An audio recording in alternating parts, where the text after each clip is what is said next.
Hello दोस्तों, good morning, जोहार। कैसे हैं आप सब? इससे पहले अभी तक आपने B2B news Jharkhand news channel को सब्सक्राइब और लाइक नहीं किया है तो लाइक कर दीजिए। तो चलिए बात करते हैं, आज के तमाम छोटी बड़ी खबरों पर नजर डालते हैं। झारखंड मुक्ति मोर्चा ने 8 कार्यकर्ताओं को 6 साल के लिए निष्कासित किया। झारखंड मुक्ति मोर्चा ने पार्टी विरोधी गतिविधियों में शामिल होने के आरोप में 8 कार्यकर्ताओं को 6 साल के लिए निष्कासित कर दिया है। इन कार्यकर्ताओं पर आरोप है कि इन्होंने लोकसभा और विधानसभा चुनाव के दौरान पार्टी के खिलाफ काम किया। जिन लोगों पर कार्रवाई हुई है उनमें निम्न लोग शामिल हैं: कालू गोराई, राज लकड़ा, अरविंद कुमार, सूरज गौड़, अमृत प्रसाद श्रीवास्तव, सोनू सिंह, दादूराम बेसरा, बैजनाथ सोरेन। पार्टी ने आरोप लगाया कि इन कार्यकर्ताओं ने पार्टी की नीतियों और आदर्शों के खिलाफ काम किया और चुनावी दौर में पार्टी विरोधी गतिविधियों में शामिल रहे। झारखंड मुक्ति मोर्चा के नेताओं ने कहा कि पार्टी अनुशासन के खिलाफ किसी भी प्रकार की गतिविधि को गंभीरता से लेती है और ऐसे कार्यकर्ताओं के खिलाफ कड़ी कार्रवाई की जाती है। वाहन की चपेट में आने से बाइक सवार 2 युवकों की गई जान, तीसरा घायल। ग्रामीणों ने किया रांची सिमडेगा पथ जाम। गुमला जिले के बसिया थाना क्षेत्र के कोनबीर नवाटोली चर्च के पास रविवार शाम एक दुखद घटना घटित हुई। अज्ञात वाहन की चपेट में आने से बाइक सवार 2 युवकों की घटनास्थल पर ही मौत हो गई, जबकि एक अन्य की हालत गंभीर बनी हुई है। घटना के बाद आक्रोशित ग्रामीणों ने मुआवजे की मांग को लेकर रांची सिमडेगा पथ को जाम कर दिया, जिससे सड़क पर वाहनों की लंबी कतारें लग गईं। पुलिस के मुताबिक मृतकों की पहचान कोनबीर नवाटोली निवासी रिकेश पवन टोपनो 24 वर्ष और कोनबीर खड़िया टोली निवासी गुलशन करकेट्टा 27 वर्ष के रूप में की गई है। तीसरा युवक कोनबीर नवाटोली निवासी ब्रिजीट कुल्लू 35 वर्ष गंभीर रूप से घायल है। घटना रविवार शाम लगभग 3 बजे की है, जब तीनों युवक बाइक से लोंगा की ओर जा रहे थे। इस दौरान एक अज्ञात वाहन ने बाइक को पीछे से टक्कर मारी, जिससे तीनों युवक सड़क पर गिर गए और वाहन का पहिया उन पर चढ़ गया। इस हादसे में 2 युवकों की मौके पर ही मौत हो गई, जबकि तीसरे युवक को गंभीर चोटें आईं। घायल युवक को इलाज के लिए स्थानीय अस्पताल में भेजा गया, जहां से उसे सदर अस्पताल गुमला रेफर कर दिया गया। घटना के बाद स्थानीय ग्रामीणों ने शव के साथ रांची सिमडेगा पथ को जाम कर दिया और मुआवजे की मांग करने लगे। पुलिस ने मौके पर पहुंचकर शवों को कब्जे में लेकर पोस्टमार्टम के लिए भेज दिया और जाम को खत्म करने का प्रयास किया। बसिया थाना प्रभारी युधिष्ठिर कुमार प्रजापति ने ग्रामीणों को समझाने की कोशिश की, लेकिन वे मुआवजे और चालक की गिरफ्तारी की मांग पर अड़े रहे। खबर लिखे जाने तक सड़क जाम जारी था। सीमेंट कारोबारी चेतन साव गोलीकांड में गैंगस्टर प्रिंस खान का एक और गुर्गा गिरफ्तार, पिस्टल और कारतूस बरामद। धनबाद पुलिस ने सीमेंट कारोबारी और तैलिक समाज के नेता चेतन साव पर गोलीकांड में एक और आरोपी को गिरफ्तार किया है। आरोपी की पहचान फैजल के रूप में हुई है, जो उत्तर प्रदेश के अलीगढ़ का निवासी है। आरोपी को बरवाड्डा थाना क्षेत्र के कल्याणपुर से गिरफ्तार किया गया और उसके पास से एक पिस्टल, 2 गोली और एक मोबाइल बरामद किया गया है।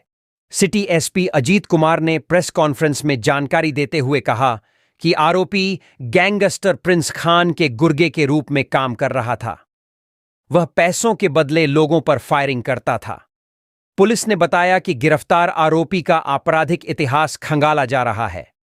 हाल ही में पुलिस ने प्रिंस खान के 6 गुर्गों को गिरफ्तार किया था, जिनकी गिरफ्तारी के बाद चेतन साव गोलीकांड समेत अन्य 2 मामलों का उद्भेदन हुआ है। बता दें कि कारोबारी चेतन साव को 13 दिसंबर को गोली मारी गई थी। वह अपनी सीमेंट दुकान में बैठे थे, तभी ग्राहक बनकर पहुंचे 2 अपराधियों ने उन पर फायरिंग की थी। इस घटना में 2 गोली चेतन साव को लगी थीं। घटना के बाद ग्रामीणों ने आरोपियों की गिरफ्तारी की मांग को लेकर सड़कों पर उतरकर प्रदर्शन किया था। पुलिस की ओर से कार्रवाई जारी है और उम्मीद जताई जा रही है कि कई और गिरफ्तारी भी हो सकती है। जमशेदपुर के सुंदरनगर थाना में आग लगने से 1 दर्जन गाड़ियां जलकर खाक। जमशेदपुर में रविवार दोपहर को शहर के सुंदरनगर थाना स्थित मालखाना में अचानक आग लग गई, जिससे थाना परिसर में रखे 1 दर्जन से अधिक वाहन जलकर राख हो गए। आग लगने की सूचना मिलते ही थाना प्रशासन ने तत्काल दमकल विभाग को सूचित किया। आग बुझाने के लिए फायर ब्रिगेड की 3 गाड़ियां मौके पर पहुंचीं और 1 घंटे की कड़ी मेहनत के बाद आग पर काबू पाया गया। हालांकि अभी तक यह स्पष्ट नहीं हो सका है कि आग किस कारण से लगी। थाना प्रशासन ने बताया कि मामले की जांच की जा रही है और जांच के बाद ही आग के कारणों के बारे में अधिक जानकारी दी जा सकेगी। गुजरात की केमिकल फैक्ट्री में जहरीली गैस का रिसाव, झारखंड के एक समेत 4 कर्मियों की गई जान। गुजरात के भरूच जिले से एक सनसनीखेज खबर है, जहां दहेज स्थित एक केमिकल फैक्ट्री में जहरीली गैस के रिसाव के कारण 4 कर्मियों की मौत हो गई। पुलिस के अनुसार मृतकों में झारखंड निवासी मुद्रिका यादव समेत गुजरात के राजेश कुमार तथा यूपी के सुशीत प्रसाद व महेश नंदलाल शामिल हैं। क्या कहती है पुलिस? दहेज थाने के इंस्पेक्टर बीएम पाटीदार ने बताया कि शनिवार रात करीब 10 बजे गुजरात फ्लोरोकेमिकल्स लिमिटेड जीएफएल की एक उत्पादन इकाई में पाइप से जहरीली गैस के रिसाव की चपेट में आने से कर्मचारी बेहोश हो गए। इन्हें एक निजी अस्पताल में भर्ती कराया गया, जिनमें से 3 की रविवार अहले सुबह करीब 3 बजे मौत हो गई, जबकि एक अन्य ने सुबह 6 बजे दम तोड़ दिया। उन्होंने कहा, घटना रात करीब 10 बजे की है। कंपनी के सीएमएस संयंत्र के भूतल से गुजर रही पाइप से गैस रिसाव होने के कारण 4 कर्मचारी बेहोश हो गए।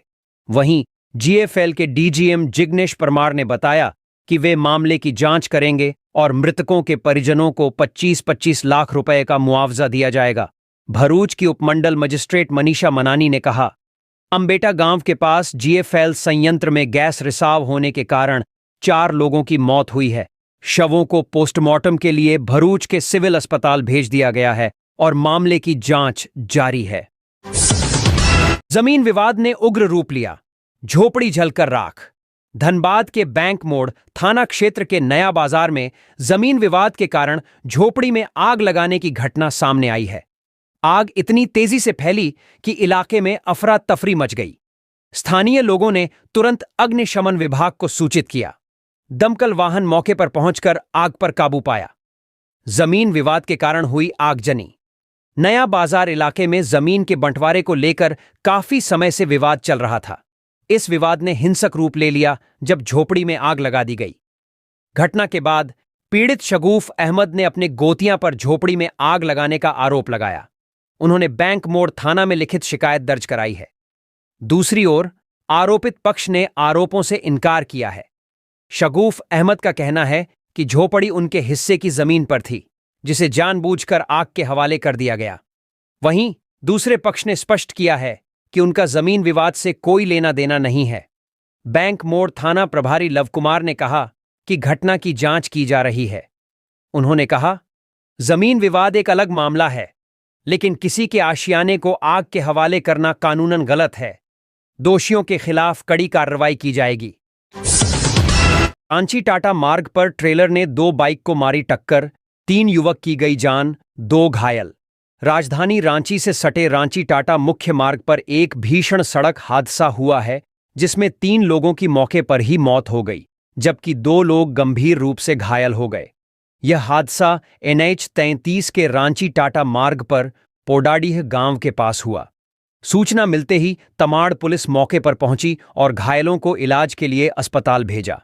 जानकारी के अनुसार एक ट्रेलर ने 2 बाइक को पीछे से टक्कर मार दी, जिससे हादसा इतना भीषण हो गया कि एक बाइक पर सवार 3 युवकों की मौके पर ही मौत हो गई, जबकि दूसरी बाइक पर सवार 2 लोग गंभीर रूप से घायल हो गए।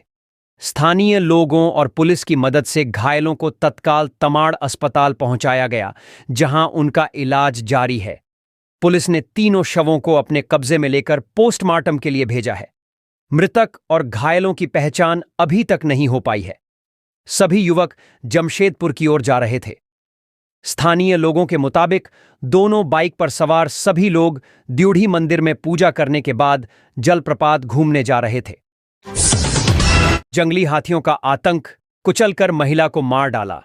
गढ़वा जिले के दक्षिणी वन क्षेत्र में इन दिनों जंगली हाथियों का झुंड तांडव मचा रहा है। इसी झुंड ने देर रात एक बुजुर्ग महिला की कुचलकर जान ले ली। मृतका की पहचान भंडरिया कोरहटी निवासी 65 वर्षीय भगमनिया कोरिन के रूप में हुई है। घटनास्थल पर ही मौत हो गई। क्या है मामला? जानकारी के मुताबिक महिला भंडरिया बाजार गई थी। देर शाम तक घर नहीं लौटी। परिजनों ने छानबीन की तो पता चला कि वह एक रिश्तेदार के घर जा पहुंची थी। वहां से देर रात अपने घर लौट रही थी। इसी क्रम में हाथियों के झुंड ने उस पर हमला कर दिया, जिससे उसकी मौके पर ही मौत हो गई। वन विभाग ने घटना के बाद सायरन बजाकर आसपास के लोगों को अलर्ट किया और घटनास्थल पर पहुंचकर जानकारी ली। इस घटना के बाद से जंगली हाथियों के हमले से मरने वालों की संख्या बढ़कर 8 हो गई है। इससे पहले इस साल 7 अन्य लोग भी हाथियों के हमलों में अपनी जान गंवा चुके हैं, जिनमें बलीगढ़ के नागेश्वर सिंह, पर्रो के सुभाष सिंह, मेहरू डीलर, जोन्हीखांड के रामशक्ल सिंह, बैरिया की स्वाति मिंज और रमकंडा के ऊपर टोला निवासी सीताराम मोची शामिल हैं। जंगली हाथी ने मचाया उत्पात, एक युवक को पटक पटक कर मार डाला। खूंटी जिले के कर्रा प्रखंड क्षेत्र में हाथियों का उत्पात जारी है। एक बिछड़े हुए हाथी ने 36 वर्षीय सोहराई उरांव को सूंड से उठाकर नीचे पटक दिया, जिससे वह गंभीर रूप से घायल हो गया। घायल युवक को इलाज के लिए सदर अस्पताल भेजा गया, जहां उसकी मौत हो गई। मृतक युवक की पहचान छाता पंचायत के केदली गांव के निवासी सोहराई उरांव के रूप में हुई है। घटनास्थल पर सूचना मिलने के बाद वन विभाग की टीम ने मृतक के परिजनों को तुरंत 20,000 रुपये की आर्थिक सहायता दी और मुआवजे की कागजी प्रक्रिया शुरू करने की बात कही। जानकारी के अनुसार कर्रा प्रखंड क्षेत्र में हाथियों का झुंड लगातार विचरण कर रहा है। वन विभाग की टीम झुंड को कॉरिडोर की ओर भेजने में सफल रही है, लेकिन अब भी 2 से 4 हाथी क्षेत्र में विचरण कर रहे हैं और किसानों के खेतों में रखे धान और मड़ुआ को नष्ट कर रहे हैं। मृतक के परिजनों के अनुसार घटना रात के समय हुई, जब सोहराई उरांव खलिहान में रखे मड़ुआ को पानी से बचाने के लिए तिरपाल से ढकने गया था। इस दौरान उसका सामना हाथी से हो गया, जिसने उसे सूंड से पकड़कर नीचे पटक दिया। परिवार के अन्य सदस्य मौके पर पहुंचे और घायल अवस्था में सोहराई को अस्पताल ले गए, लेकिन इलाज के दौरान उसकी मौत हो गई। झारखंड की बेटियों को कैंसर से बचाएगी हेमंत सरकार, मुख्यमंत्री के निर्देश पर योजना का प्रस्ताव तैयार। झारखंड की मुख्यमंत्री हेमंत सोरेन की सरकार राज्य की बालिकाओं और युवतियों को कैंसर से बचाने के लिए एक नई पहल शुरू करने जा रही है। इसके तहत 9 से 25 वर्ष तक की बालिकाओं को सर्वाइकल कैंसर सहित अन्य प्रकार के कैंसर से बचाव के लिए ह्यूमन पेपिलोमा वायरस HPV का टीका मुफ्त में दिया जाएगा। मुख्यमंत्री हेमंत सोरेन के निर्देश पर स्वास्थ्य विभाग इस योजना का प्रस्ताव तैयार कर रहा है, जिसे कैबिनेट में स्वीकृति के लिए भेजा जाएगा। यह योजना राज्य में बालिकाओं को कैंसर से बचाने के लिए एक महत्वपूर्ण कदम है। HPV के 2 टीके 9 से 14 साल की आयु में 6 से 12 महीने के अंतराल पर दिए जाते हैं, जबकि 15 से 25 साल की आयु वर्ग में 3 खुराकों में टीका लगाया जाता है। रिम्स के कैंसर विशेषज्ञ डॉक्टर रोहित झा के अनुसार 9 से 15 साल की आयु की बालिकाओं को यदि पहले 2 खुराकों के बीच 5 माह से कम का अंतराल रहा हो, तो उन्हें एक और खुराक की आवश्यकता होती है। कब शुरू होगी योजना? स्वास्थ्य विभाग ने मुख्यमंत्री बालिका कैंसर प्रतिरक्षण योजना की तैयारी शुरू कर दी है। यह योजना 4 फरवरी से शुरू होने की संभावना है। पहले चरण में यह योजना झारखंड के 6 जिलों धनबाद, बोकारो, गिरिडीह, गोड्डा, देवघर और साहिबगंज में शुरू की जाएगी, जबकि दूसरे चरण में इसे राज्य के अन्य जिलों में लागू किया जाएगा। योजना का लक्ष्य 25 लाख बालिकाओं युवतियों को इस टीकाकरण अभियान से आच्छादित करना है। जाने क्या है HPV वैक्सीन? डॉक्टर रोहित ने बताया कि HPV वायरस यौन संपर्क से फैलता है और यह सर्वाइकल कैंसर सहित अन्य कैंसर का कारण बन सकता है। HPV का टीका एक प्रभावी उपाय है जो इन कैंसरों को 90% तक रोक सकता है। टीका लगने के बाद किशोरियों में कैंसर से संबंधित HPV संक्रमण में 88% और युवतियों में 80% तक की कमी आ सकती है। PLFI ने चर्चित भाजपा नेता रमेश सिंह से मांगी लेवी, नहीं देने पर अंजाम भुगतने की दी धमकी। राजधानी के चर्चित भाजपा नेता सह समाज सेवी रमेश सिंह से लेवी की मांग हुई है। PLFI संगठन को मजबूत करने के नाम पर लेवी मांगी गई है, लेवी की रकम नहीं देने पर अंजाम भुगतने की धमकी मिली है। लेवी को लेकर यह कॉल शनिवार दोपहर में रमेश सिंह के मोबाइल पर आई। मामले की गंभीरता को देखते हुए रमेश सिंह ने सुखदेव नगर थाने में प्राथमिकी दर्ज कराई है। सुप्रीमो के आदेश पर लेवी की मांग हुई रमेश सिंह से बीते दोपहर को रमेश सिंह के मोबाइल पर 6026443977 से कॉल आया। कॉल करने वाले कहा कि सुप्रीमो के आदेश पर लेवी मांगी जा रही है। लेवी देने पर संगठन की हर जगह पर मदद करेगा और नहीं देने पर अंजाम भुगतने की धमकी दिया है। ससुराल में दामाद को पीट पीट कर मार डाला, पत्नी समेत 4 गिरफ्तार। पटमदा, झारखंड के वेस्ट सिंहभूम जिले के पटमदा से एक चौंकाने वाली खबर है, जहां पश्चिम बंगाल के बलरामपुर केरुआ से पटमदा के सुंदरपुर ससुराल आए दामाद की पीट पीट कर हत्या कर दी गई।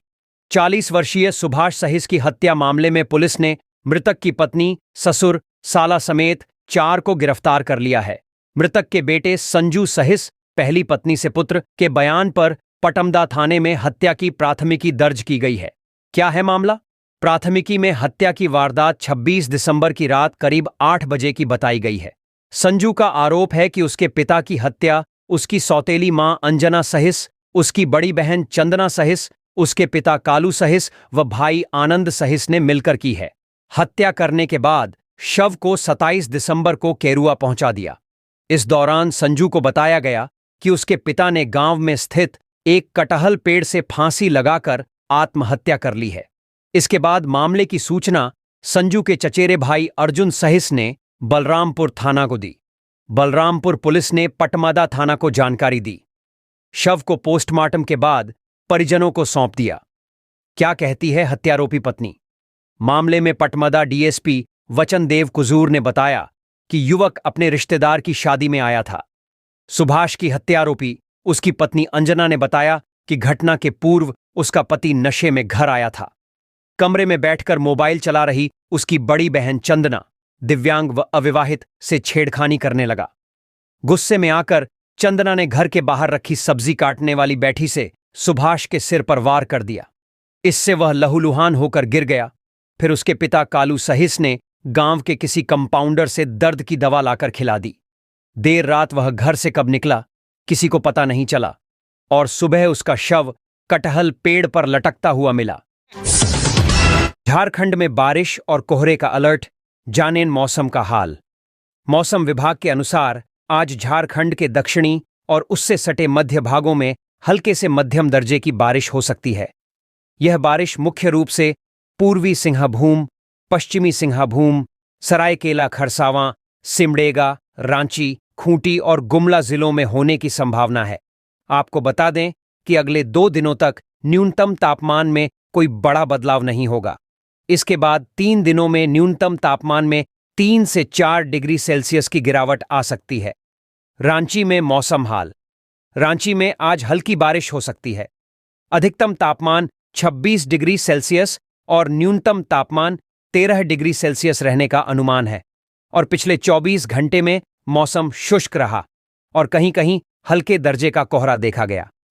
मौसम विभाग ने कोहरे को लेकर येलो अलर्ट भी जारी किया है। कहा है कि झारखंड के उत्तर पश्चिमी और उससे सटे मध्य एवं उत्तर पूर्वी भागों में सुबह के समय कहीं-कहीं घना कोहरा देखा जा सकता है। जिन जिलों में कोहरा छाया रहेगा उनमें गढ़वा, पलामू, लातेहार, लोहरदगा, गुमला, चतरा, हजारीबाग, कोडरमा, देवघर, जामताड़ा, दुमका, पाकुड़, गोड्डा और साहिबगंज जिले शामिल हैं। पिछले 24 घंटे का आंकड़ा। सबसे अधिक तापमान 30.5 डिग्री सेल्सियस सरायकेला, सबसे कम तापमान 10.5 डिग्री सेल्सियस धनबाद। झारखंड में नगर निकाय चुनाव की तैयारियां शुरू। पिछड़ा आयोग ने ओबीसी सर्वे का दिया निर्देश। नगर परिषद क्षेत्रों में ओबीसी पिछड़ा वर्ग के आरक्षण का निर्धारण करने के लिए सर्वे करने का निर्देश जारी किया है, जिसके जरिए पिछड़े वर्गों की जातियों का अध्ययन कर उनकी आरक्षण पात्रता निर्धारित की जाएगी। बता दें कि राज्य में नगर निकाय चुनाव लंबे समय से लंबित हैं, लेकिन अब राज्य सरकार ने इस दिशा में कदम बढ़ा दिया है। ट्रिपल टेस्ट और आरक्षण प्रक्रिया को सुनिश्चित करने के लिए जिलों में ट्रेनिंग कार्यक्रम भी शुरू किए जा रहे हैं। कब समाप्त हुआ कार्यकाल? नगर निकायों का कार्यकाल अप्रैल 2023 में समाप्त हो गया था। इससे पहले नवंबर 2022 में चुनावी प्रक्रिया शुरू करने का ऐलान हुआ था, लेकिन सुप्रीम कोर्ट के आदेश के बाद राज्य सरकार ने चुनाव को ट्रिपल टेस्ट के बाद कराने की बात कही। इस आदेश के खिलाफ रांची नगर निगम के कुछ पार्षदों ने कोर्ट में याचिका दायर की थी। जाने कब से लंबित है चुनाव? झारखंड में कुल 48 नगर निकाय हैं, जिनमें से 14 निकायों में चुनाव मई 2020 से लंबित हैं। इनमें धनबाद, देवघर, चास नगर निगम और कई नगर परिषदों का कार्यकाल भी 2020 में खत्म हो चुका है। चुनाव नहीं कराने से राज्य सरकार को नुकसान। नगर निकाय चुनाव में देरी से राज्य सरकार को आर्थिक नुकसान हो रहा है। वित्त आयोग की अनुशंसा पर केंद्र द्वारा राज्य को 1600 करोड़ रुपए का अनुदान रोक दिया गया है। राज्य सरकार ने केंद्र से यह राशि जारी करने का अनुरोध किया है, लेकिन अब तक कोई सकारात्मक संकेत केंद्र सरकार की ओर से नहीं मिला है।